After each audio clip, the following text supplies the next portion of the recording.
नमस्कार। पुण्य श्लोक अहिल्याबाई शो के अंदर आज हमने देखा वही नई ऊर्जा है। कल से हम देख रहे हैं कि नई ऊर्जा है, नई शक्ति है, नया जोश है और युवा अध्याय वाकई में युवा है। और उसको देख करके हम भी और भी ज़्यादा अपने अंदर जो है यौवन महसूस करते हैं, सामर्थ्य महसूस करते हैं कि हाँ, हम देश के लिए कुछ कर सकते हैं और हमें करना चाहिए।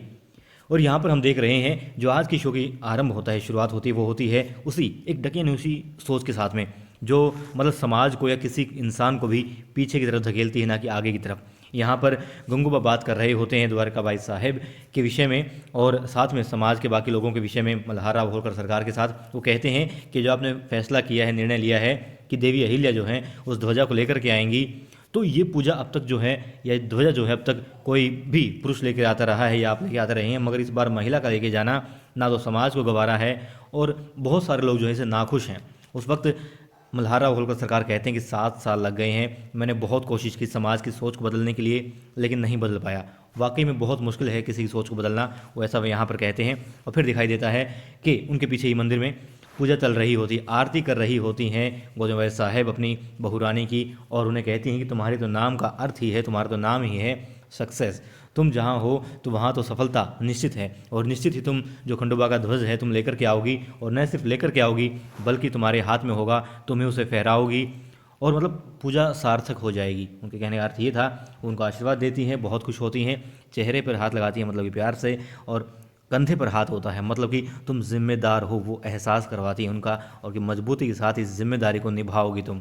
उसके बाद में वो आती हैं मल्हार होलकर सरकार के पास में गोजमबाई साहेब और कहती हैं कि द्वारकाबाई साहेब, जो पूछते हैं कि दिखाई नहीं दे रही, तो कहते हैं वो नाराज़ हैं कल से कि आपने अहिल्या को ये काम करने के लिए सौंपा है, चुना है। तो उनके पास जाते हैं और देवी अहिल्या से नाखुश तो थी ही, मगर अब जब इतना बड़ा कार्य उनको सौंप दिया गया है तो इस बात के लिए वो मल्हार होलकर सरकार से भी नाखुश हो जाती हैं। द्वारकाबाई साहिब उनके पास जाते हैं, मनाने की कोशिश करते हैं, कहते हैं तुम्हारी आंखों में आंसू हैं, तुम रो रही हो। तो कहती हैं तुमने फिर से, मल्हार होलकर सरकार को कहती हैं कि आपने फिर से गुनू जी को, जो उनके दामाद हैं, उनके साथ में गलती किया है और उनको ये जिम्मेदारी उनको सौंपी जानी चाहिए थी, मगर उनको नहीं दी गई।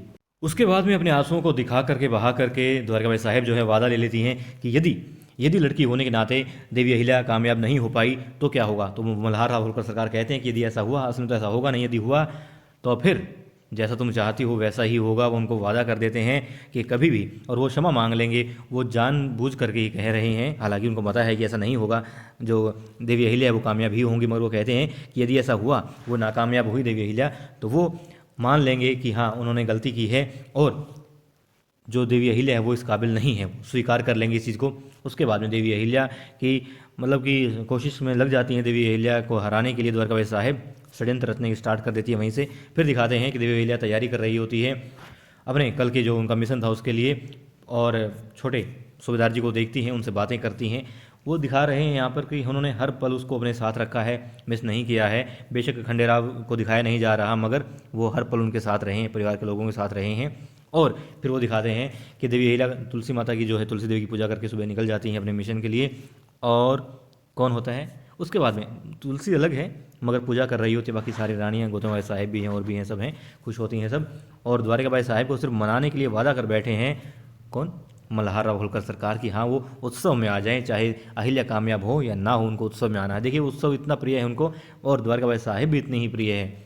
फिर दिखाते हैं गुनू जी के पिताजी भी नाराज़ होते हैं। वो कहते हैं कि इस उत्सव में वो नहीं होंगे, वो कहीं बाहर जा रहे हैं। तब गुनू जी उनको रोकते हैं, कहते हैं आप मत जाइए। वो कहते तुम इतनी शांत कैसे हो, कहते शांत रह कर तो मैंने जो है नज़दीकी पाई है मल्हार होलकर सरकार के साथ में, और यही तो मैंने सीखा है। अब तो बात ये, आप चिंता मत कीजिए, इतना तो मैंने कमाया ही है कि किस तरीके से दुश्मन को हराना है। जीतने में मज़ा नहीं आता, हराने में मज़ा आता है, और मैं हरा दूंगा देवी अहिल्या को, आप चिंता मत कीजिए। अब बात ये आती है क्या वो उनको हरा पाएंगे। हालांकि ऐसा मुमकिन ही नहीं है, मगर फिर भी सोचते हैं, सोचने दो।